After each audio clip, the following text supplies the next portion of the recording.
lot of people who've watched my videos have noticed I've got a lot of solid-state audio equipment. I've never talked about any of my tube-type stuff, but I've got some. This is a Zenith high-fidelity tube-type set.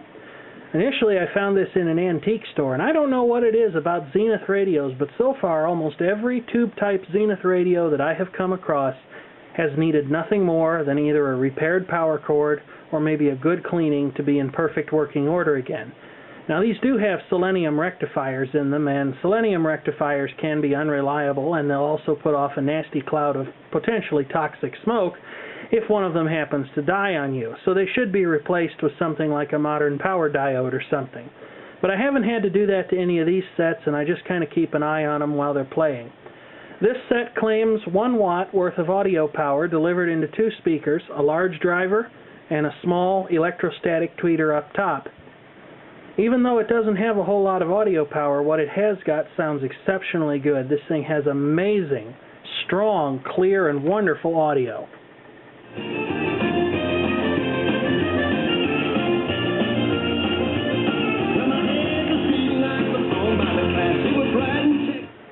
So there you have it, just listening to a local FM station on this wonderful Sunday night. Here's the first piece. This is a Delco model R-1235 radio. This was something that my dad picked up along with 4 other radios that had been thrown out to the curb. 2 of them have been electrically and physically restored and work fine, this Delco and a Motorola. The other 2 were a little too far gone to restore, but I do believe that at least one of them is working, but I don't remember where it is. The other one was a little Emerson battery-operated portable, and it was just a rusted-out, ruined mess. But this responded beautifully to a restoration and repairs, replacement of worn capacitors and things like that. Still, interestingly enough, this is the one radio that I have lost a vacuum tube in lots of listening. Now here comes the audio as the tubes warm up. I think it's got kind of a nice sound to it.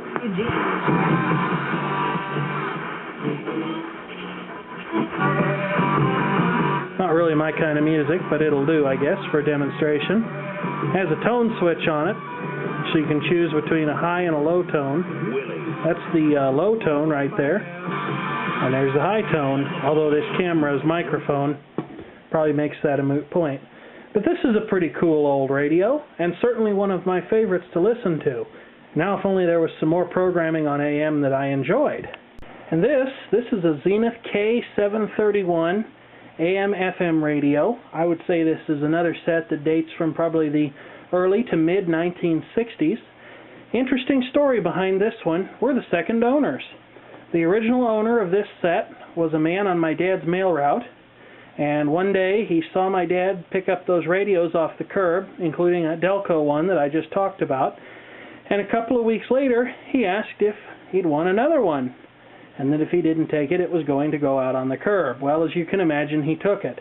And so here we have this K731, which is just a beautiful looking set in a lot of ways. The original grill cloth is in great condition. The cabinet is very good. There's a couple of minor boo-boos and scratches on it, but nothing serious.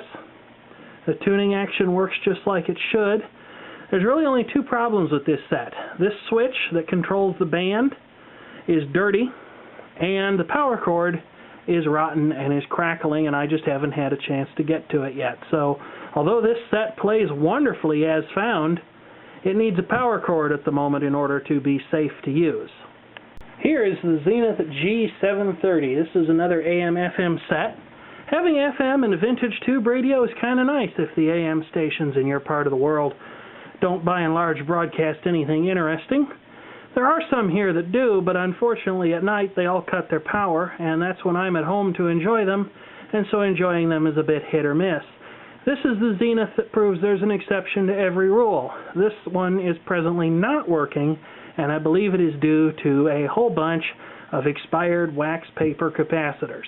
Most wax type and paper capacitors in old radios are extremely unreliable, and they should be replaced for proper and reliable operation. Otherwise, the set may not work quite properly, or in the case of this one, it may not work at all. And here are the only two pieces of tube-type high-fidelity, truly high-fidelity stereo equipment that I have. These are both Knight brand, produced by Allied Radio in 1959. This is a matched set. This is the Knight KN734 stereo amplifier. And then this is the Knight KN120 stereo tuner. And you will notice that there's something unique about this tuner. It has two tuning knobs. One is labeled FM and the other is labeled AM. This set is actually an interesting study into the early days of stereo radio broadcasts. One of the first systems that was ever proposed for stereo radio broadcasting was a split system, where one channel of audio was delivered over FM, while the other channel of audio was delivered over AM. Compare that to today's modern FM multiplex stereo system, and you'll see that today's system works a lot better.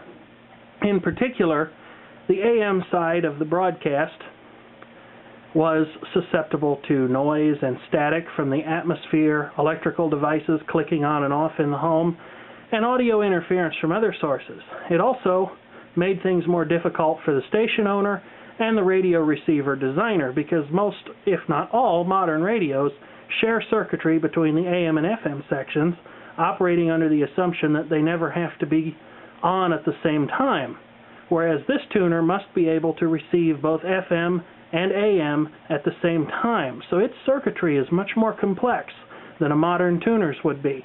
However, this tuner is ready for the future, in a manner of speaking, because its manufacturers realized that the multiplex stereo system was coming, and so this thing has an output for an external FM multiplex decoder. I've heard a lot of people say that tubes sound warmer than solid state. I don't know how true that is. I don't intend to lapse into a discussion of perhaps, dare I say it, audio foolery, but it's my belief, after having listened to this amplifier through a much more modern but still analog Kenwood FM stereo tuner, which I consider to be an excellent piece, that there is a difference in the tube sound. I don't have any speakers handy to play this right now, or I'd demonstrate it, because it does work fine, although the amplifier has some issues and needs a recap. The tuner itself works perfectly. It just sounded very nice. The stereo separation was very high, and I did think that there was a certain warmth to the sound. Of course, you have to be careful there, because if you think about something long enough, your perception works such that you'll believe that it's there. Anyway, the tuner does have some neat features. One thing that is very nice about this, even though the opportunity to listen to AM-FM stereo combination broadcasting is long since past us, those who want to listen to AM stations in very high fidelity might do well to pick a tuner like this, because in any of the good designs, the AM section was made to be as high quality as possible, so as to allow for the best possible audio quality. In fact, you can even see here, there's an AM tuning sharp, medium, and broad lever that adjusts parameters of the AM tuning. Anyway, to turn this set on, just turn it on here. The dial lighting all works. And pretty soon the band it's set to. The tuning indicators are very interesting. Where today's sets would use LEDs or meters, a lot of antique sets used what were so-called eye-tubes, or even slide rule tubes, that had a phosphorescent coating inside them that glowed depending on how close the tuning was. Since this receiver has to be able to receive both bands at once, it makes sense that there are, in fact, two indicator tubes for the tuning. Right now it's set to AM. If we set it to stereo, both of them light up. The closer together those two bars are, the closer to being properly tuned into the station you are. We can also choose FM, which will turn the AM one off. Now, I don't think I can hope for much here in the basement, and especially with no antenna attached. But maybe if I get down here to the end of the dial where there's a strong station. Nope, doesn't seem to be working. But those things will close almost to form a completely solid bar. I don't think I could do it on AM, but I guess we'll see. Oops, CFM dial.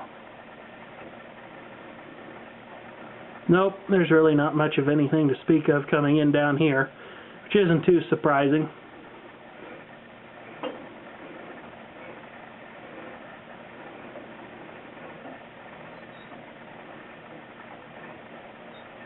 Yep, just not seeing too much to speak of.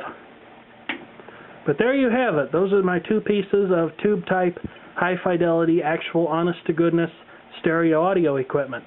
Of course, if you're looking for your own stereo audio equipment, picking a tube-type amplifier is pretty safe. You know, it'll happily play with anything that you can find today, with the possible exception of a turntable, as older turntables tended to have ceramic cartridges that had higher output. But even this set is able to handle both magnetic and ceramic cartridges.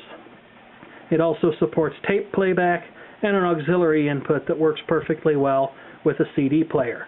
But if you're looking for a stereo tuner from the early days, make sure you know what you're buying, because you could get a surprise and end up with something that needs extra parts or can't play stereo radio programming like you were expecting it to.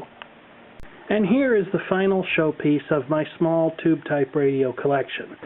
This is by no means every piece that I have. There are a couple that are still in storage and waiting their turn for a restoration or just to be taken out and listened to. This is a General Electric Model 226, another antique store find. It was lifeless as discovered and in very, very sad shape. You can see how the bakelite up top is basically mirroring the image of the curtain back there. And when it was found, this thing was just completely dull, dark brown, and lifeless. A little bit of polishing restored it to a beautiful luster, and the bakelite is very pretty because although you can't see it, there is a faint marbling or swirl pattern in there. The dial cover is in perfect shape, as well as the printing, and the little gold General Electric band down here between the two knobs is perfect as well. The two knobs are original and perfect. Even the label on the back is in superlative condition. There are only two things about this radio that really aren't quite what they ought to be. First of all, I've never been able to get the dial light working. I think the socket is simply shot, which may be increasing the voltage to the tubes a little bit because it's a series string set. Secondly, the audio quality of this set, although it seems to tune well, this thing really doesn't lend itself to musical reproduction, and vocals seem harsh and punchy with too much mid-range. There's probably something could be done about that, but it hasn't bothered me enough to actually investigate it. Anyway, here's a little example of this radio in action. We'll find some local AM stations or some more distant ones to listen to.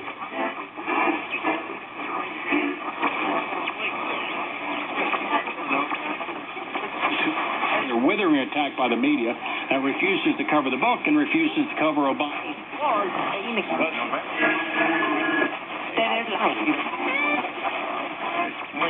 In the world, the words saving and money have no meaning. Well, I feel sorry for you. I tell you what, I hate Geico commercials.